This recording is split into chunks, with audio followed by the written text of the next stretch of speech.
Hello வணக்கம் நண்பர்களே. இது வந்து எங்கள் ஆஃபீஸுக்கு மேலே பாருங்கள் காகம்லாம் எவ்வளோ காகம் இருக்குது அப்படின்னு சொல்லி. என்னத்துக்கு இருக்குது அப்படின்னு சொன்னால் யாருக்கோ ஒரு ஆளுக்கு வெயிட் பண்ணிகிட்ருக்கு. யாருக்கு வெயிட் பண்ணுது அப்படின்னா இந்த இந்த வர்ற பாருங்க இவருக்காக தான் வெயிட் பண்ணுறாங்க இவங்க இவ்வளோ பேரும். ஏன் அப்படின்னு சொன்னால் இவர் வந்து டெய்லி சாப்பாடு வைப்பார் காகத்துக்கு.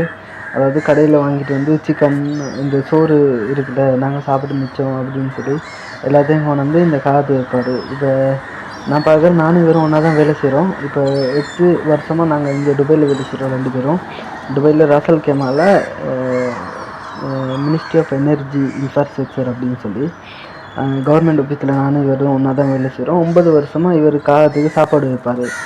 முதல்லாம் பார்த்தீங்கன்னு சொன்னால் கொஞ்சம் காகம் தான் வரும். நாளுக்கு நாள் வந்து அதிகரித்து அப்படி டெய்லி சாப்பாடு வைக்கிறதா. அப்போ அதோட இப்போ வந்து அதிகமாக வெள்ளை காக்காயெல்லாம் வருது பாருங்கள். வெள்ளைக்காக்காயெல்லாம் வந்திருக்கும். நான் அந்த ஜூம் பண்ணி காட்டுறேன்.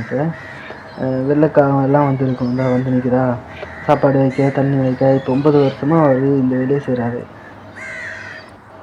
எப்படின்னா விடிய காத்தால் வந்து இந்த மரம் இருக்குல்ல அந்த மரத்துக்கு மேலே அப்புறம் எங்கள் ஆஃபீஸுக்கு மேலே எல்லாம் குந்திகிட்ருப்பாங்க. அப்புறம் இவர் போனோன்னே இவருக்கு பின்னுக்கே வந்துடுவாங்க. நாங்கள்லாம் போனால் ஓடிடும். இப்போ நான் வந்து அதான் தூரத்தில் இருந்து இந்த வீடியோ எடுக்கிறேன். நான் கிட்ட போனால் ஓடிடும். ஜூம் பண்ணி முடிஞ்சளவு காட்டுறேன். இப்போ விடிய காலன்றனால அவ்வளோ கிளியர் இல்லை வீடியோ. பாருங்கள் இந்த தண்ணி வச்சுட்டு வர்றாரா. இப்போ நான் தண்ணியெல்லாம் வச்சுட்டு வராரு. இவர் மட்டும்தான் வைப்பார். எங்களையும் செய்ய விட மாட்டார். நாங்கள் செஞ்சாலும் கோவப்படுவார். இவர் சில டைம் ஊருக்கு போனால் மட்டும் நான் சில டைம் வைப்பேன். என்னென்ன சாப்பாடு வச்சு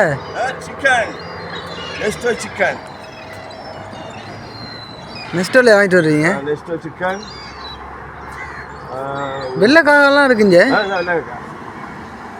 வெள்ளை காக்கா மல்லாக்கா பறக்குது. சிவப்பு யானை சொல்லாம நடக்குது. காண